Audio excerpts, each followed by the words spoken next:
Now the question number 2 of this chapter is calculate the standard labor rate for workmen of grade 3 from following data. आपको एक grade 3 worker का labour rate calculate करना है.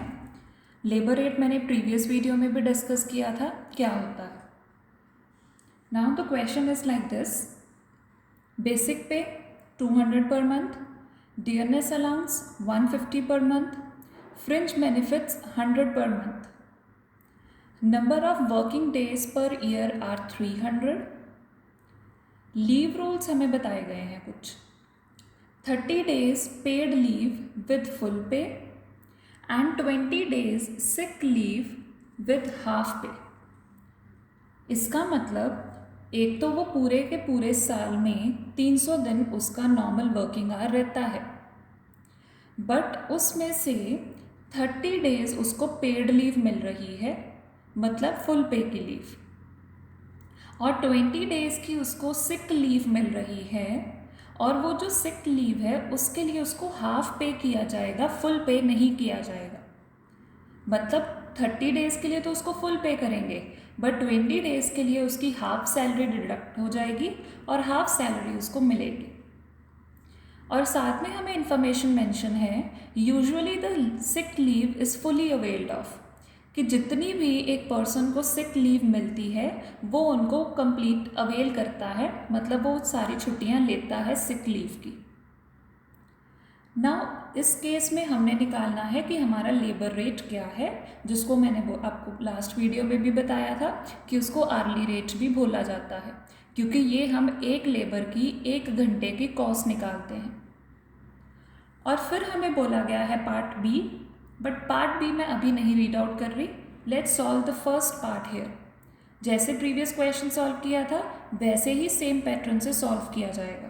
Firstly you need to calculate the total wages जो हम उस worker को पे कर रहे हैं, और फिर हम निकालेंगे उसके इफेक्टिव वर्किंग आवर्स क्या बनते हैं.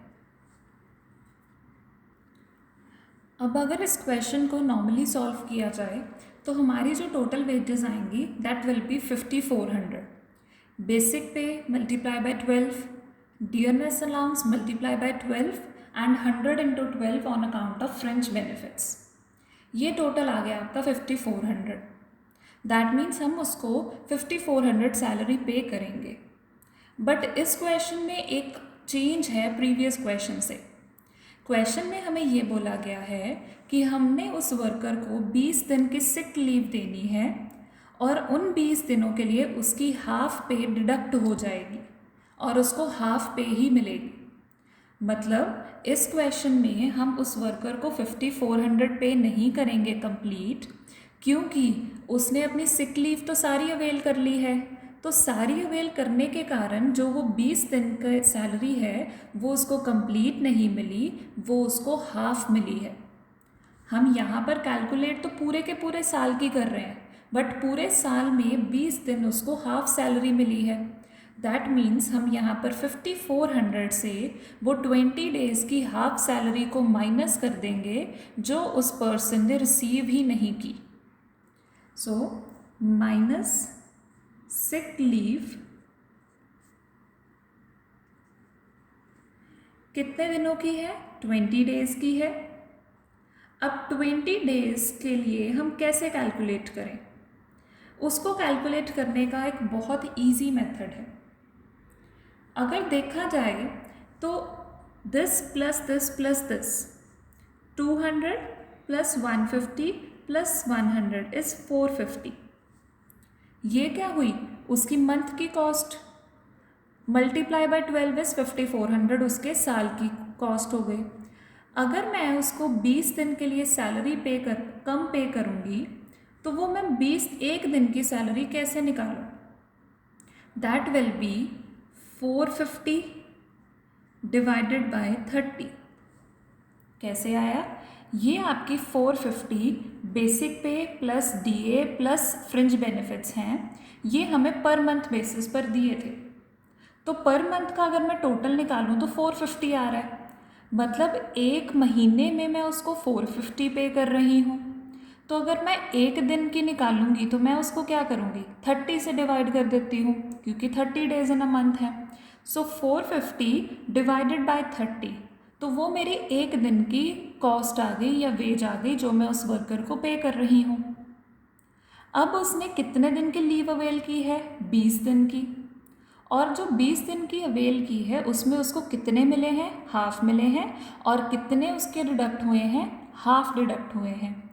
तो दैट मीन्स हमने अब यहाँ पर डिडक्ट करने हैं, तो हम यहाँ पर इसको कर देंगे हाफ, क्योंकि उसकी हाफ सैलरी एक दिन की डिडक्ट हो रही है, तो उसको 20 से मल्टीप्लाई किया क्योंकि उसने 20 दिन सिक लीव ली है। मैं फिर से रिपीट कर रही हूँ, this point can cause problem to some. 450 उसकी मंथली सैलरी थी, हमें उसकी डेली सैलरी चाहिए थी। क्यों? क्योंकि हमने 20 डेज़ की सिक लीव देनी है हाफ पे पर।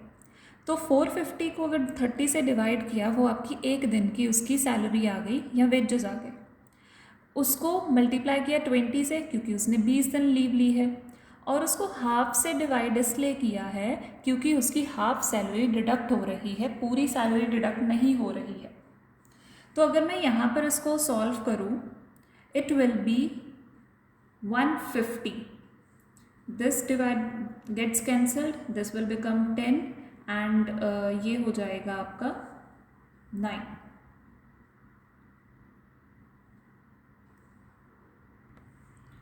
सो इट विल बिकम 150, और ये हो जाएगी उसकी एक्चुअल सैलरी जो हमने उसको पे की है। कब? जब उसने सारी की सारी लीव अवेल की है।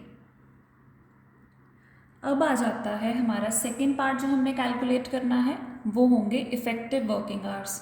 तो उसको कैसे कैलकुलेट करेंगे? There is one thing which you can do here. आप इस वीडियो को यहाँ पर पॉज करो, खुद कैलकुलेट करो उसके working hours and then resume with the video. So these are the effective working days of that worker. Total हमें बोला गया है कि उसने 300 दिन काम किया है, करता है, वो नॉर्मल है। उसमें से 20 दिन की उसकी पेड लीव है, और 30 डेज़ की उसकी पेड लीव है, और 20 डेज़ की उसकी सिक लीव है। तो टोटल हमारे पास उसने जब काम किया है तो वो आ गया 250 डेज़, कि 250 दिन उसने एक साल में हमारे पास काम किया है। अब हम क्या करेंगे, इसको आवर्स में कन्वर्ट कर लेंगे।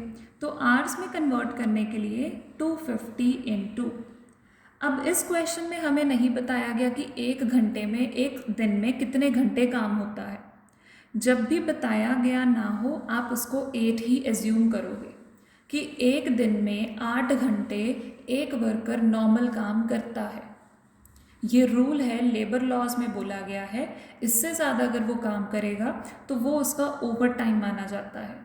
सो 250 इंटू 8, ये हो जाएंगे आपके नॉर्मल इफेक्टिव वर्किंग आवर्स जो उसने सिक लीव लेने के बाद अवेल किए हैं।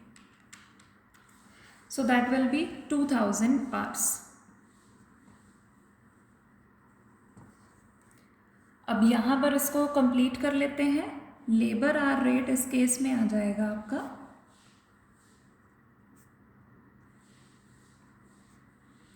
हमने निकाला था आंसर, वहाँ पर हमारा आंसर आ रहा था 5250, उसकी इफेक्टिव सैलरी डिवाइडेड बाय 2000।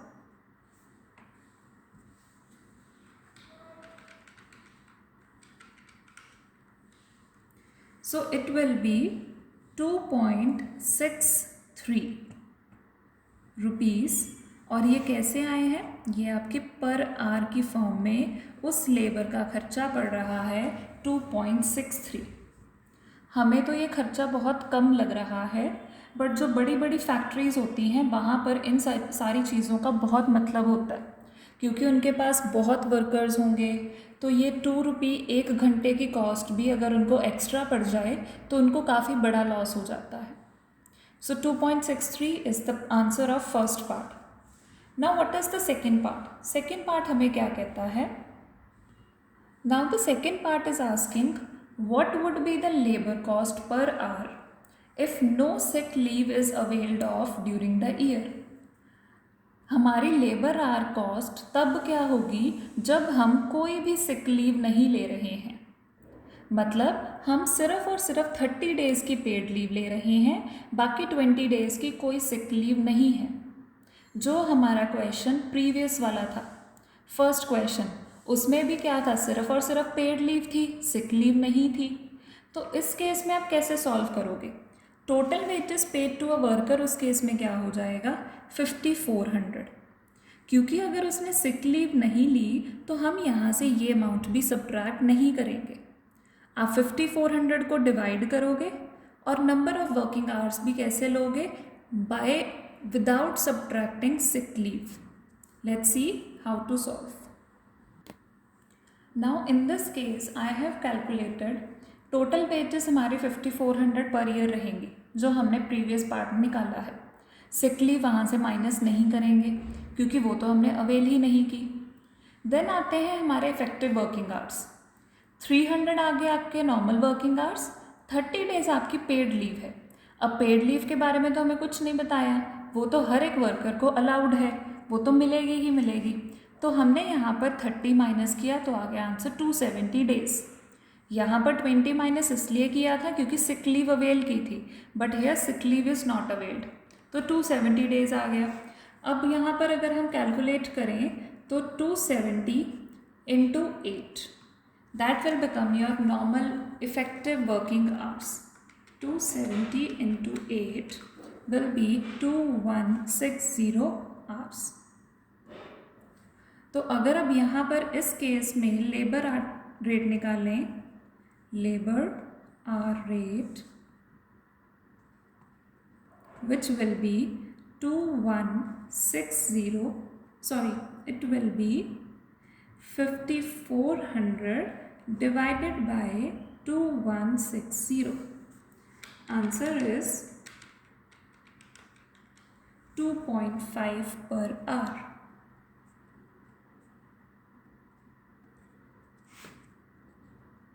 तो उस केस में हमें उस लेबर की जो कॉस्ट पड़ रही है वो 2.5 पड़ रही है। प्रीवियस केस में 2.63, इस केस में 2.5। So in this way your questions are solved. और हमने जो ये क्वेश्चन किया है ये एक बार आपके पेपर्स में आ चुका है in your final year examination by Punjab university. So do try to solve this question at your own. Thank you.